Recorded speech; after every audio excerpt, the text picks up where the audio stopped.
창을 뜯었는데 폼이 없다.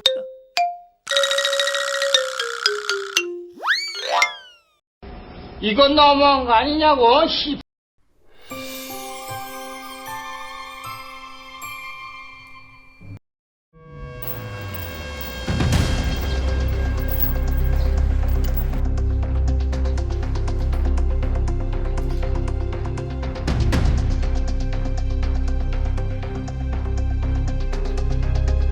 안녕하세요. 게알랑코리아입니다.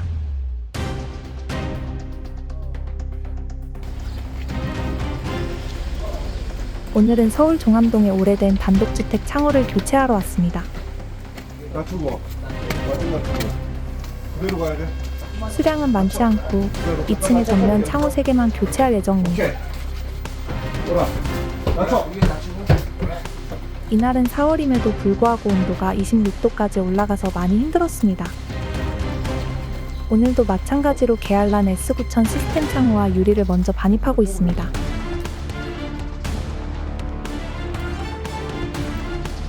반입은 끝났고 이제 기존 설치되어 있는 문제 이중창을 철거하려 합니다. 운적되어 있는 코너 부분을 먼저 절단하고 있습니다. 신상 컷소라 그런지 절단이 잘 되고 있네요. 뿌듯합니다. 이 부분에 날을 넣고 밀면 원래 힘이 좀 들어가야 하는데 이상하리만큼 날이 부드러운 게 커팅이 잘 되고 있네요.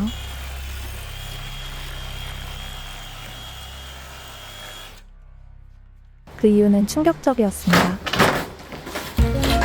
이럴 수가, 송진된 폼의 흔적을 찾아볼 수가 없었습니다.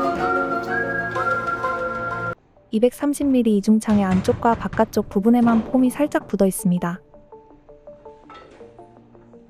원래는 지금 커팅된 폼이 마구마구 흩날리고 있어야 하는데 깨끗합니다. 충격적입니다. 처참할 정도로 폼을 적게 쌌군요. 그래도 혹시 다른 쪽 창문은 폼이 잘 충진되어 있지 않을까요?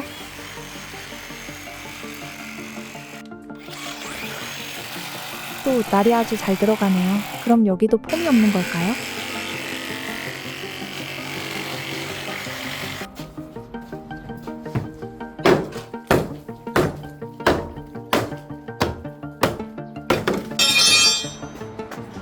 역시 끝부분만 폼이 살짝 충진되어 있네요. 벽돌 쪽에는 단열이 없다시피 합니다. 여러분은 어떤 생각이 드시나요? 단열이 없는 벽체에 프레임 폭이 넓은 이중창을 설치한 게 오히려 독이 되었습니다.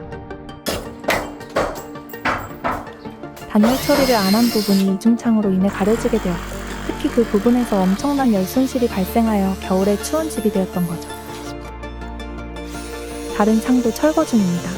창호 시공에 대한 소비자들의 불신이 이해가 됩니다. 신상 컷소가 맹활약하고 있습니다.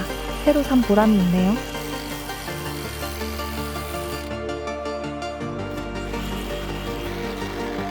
이 이중창도 역시 폼의 저항은 느낄 수 없고 두부 자르듯 잘 절단되고 있습니다.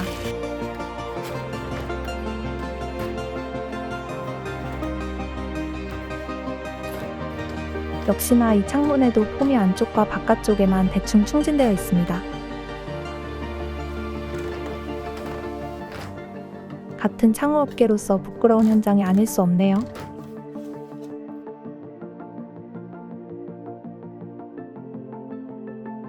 더 충격적인 것은 창호를 교체한 지 2년밖에 안 되었다고 합니다. 게다가 국내 대기업 브랜드의 창호인데 말이죠. 단열, 기밀에 대한 마인드가 없는 상태에서 시공을 한 것 같습니다. 창호는 그러면 안 되는데요. 프레임이 넓어 폼 쏘기가 힘들다면 빨대를 꽂아서라도 깊숙이 폼을 충진시켰어야 했는데 말입니다. 전형적인 창호 부실 시공의 사례입니다.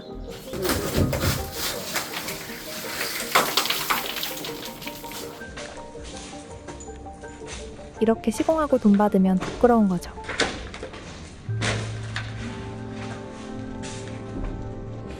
이런 옛날 집들은 단열이 없다시피 하기에 창호뿐만 아니라 벽체의 단열도 정말 중요합니다. 이 집은 창호도 열 손실이 크고 벽체도 열 손실이 심한 주택입니다. 단열, 기밀도 약한 이중창의 시공도 엉망이라 열 손실이 어마어마했을 것 같습니다. 유튜브 영상을 보면 대부분 창호 교체에만 의미를 두고 있고 벽체는 신경을 안 씁니다. 벽체에 단열이 없는 주택에 좋은 창을 쓰면 오히려 독이 될 수도 있습니다. 옛날 집들은 벽체의 열 손실보다 창호의 열 손실이 더 많았습니다. 옛날 창호의 단열, 기밀 성능은 매우 안 좋았었으니까요. 벽체에 단열이 없는 상태에서 시스템 창호로 교체할 경우 오히려 창호의 단열값이 벽체의 단열값보다 월등히 높아지게 됩니다. 즉, 시스템 창호의 열 손실이 벽체의 열 손실보다 작아진다는 말이죠. 시스템 창호에서는 단열이 잘 되지만 그 주변 벽체에 단열이 없다시피 하니 창호 부분과 벽체의 온도차가 커지게 되며 결로가 생길 수도 있습니다. 그런데 이렇게 창호와 벽체의 열 손실이 큰 주택에는 오히려 결로가 없습니다.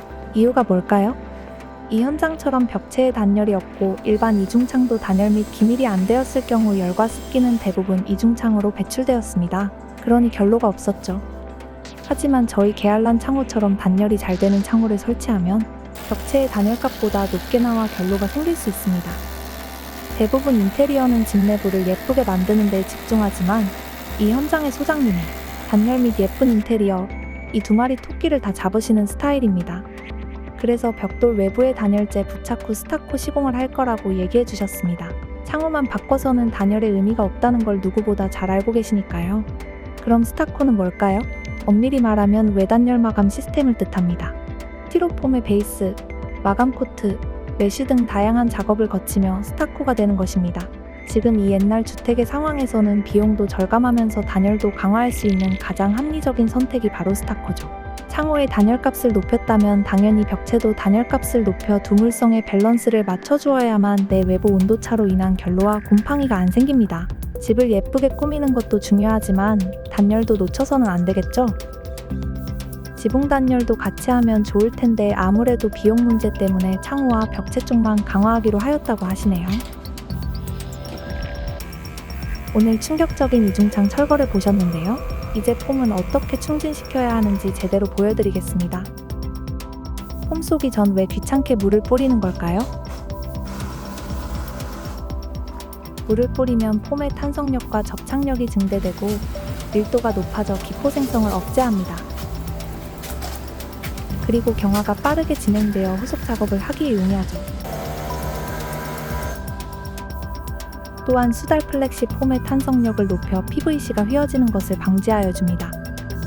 이러한 탄성력은 PVC의 온도 변화에 따른 수축 팽창을 잘 견디게 만들어주는 요소입니다.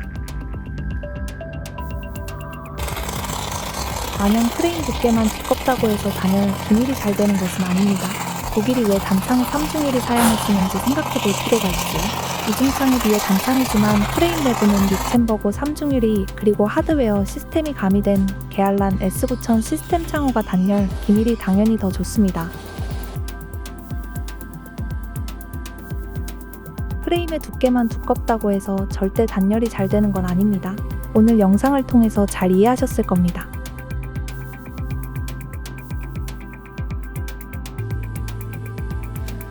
(1차로) 안쪽에서만 폼을 3개 쏴도 외부로 거의 다 충진된 게 보이네요.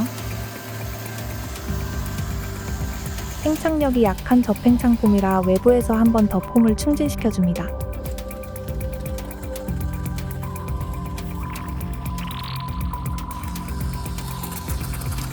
구석구석 빈틈없이 폼이 잘 충진되고 있습니다.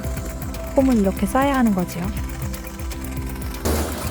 대부분은 잘 아시다시피 열교가 발생하는 지점이라 펜과 테이프로 잘 막아줘야 합니다.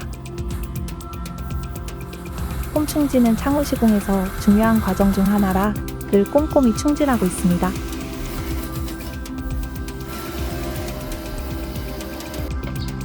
귀찮지만 계속 물을 뿌려줘야 합니다.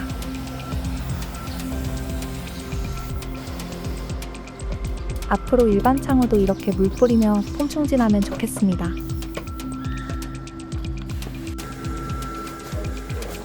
이제 단열 감봉이 있고 아르곤가스가 충진되어 있는 47T 3중 유리를 시공할 차례네요. 아르곤가스는 유리 한 장의 역할을 해줄 정도로 중요합니다.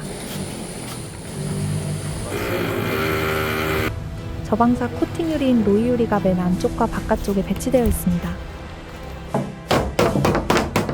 그래서 특히 겨울에 더 많은 복사 에너지를 반사시켜 실내가 따뜻해집니다.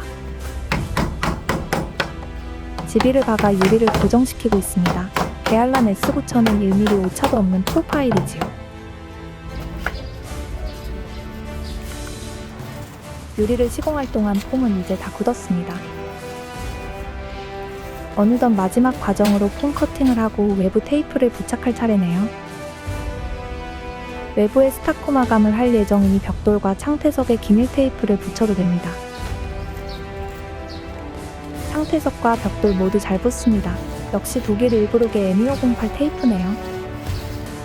이 집은 처마가 긴 편에 속하여 이점이 많이 있을 것 같습니다. 스타코 마감이 끝나면 깔끔하면서 멋진 벽체가 생기겠네요.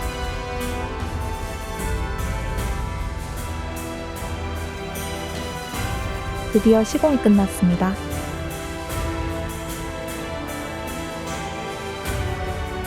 이 현장은 게알란의 자랑인 S9000 아크릴이 납품되었습니다.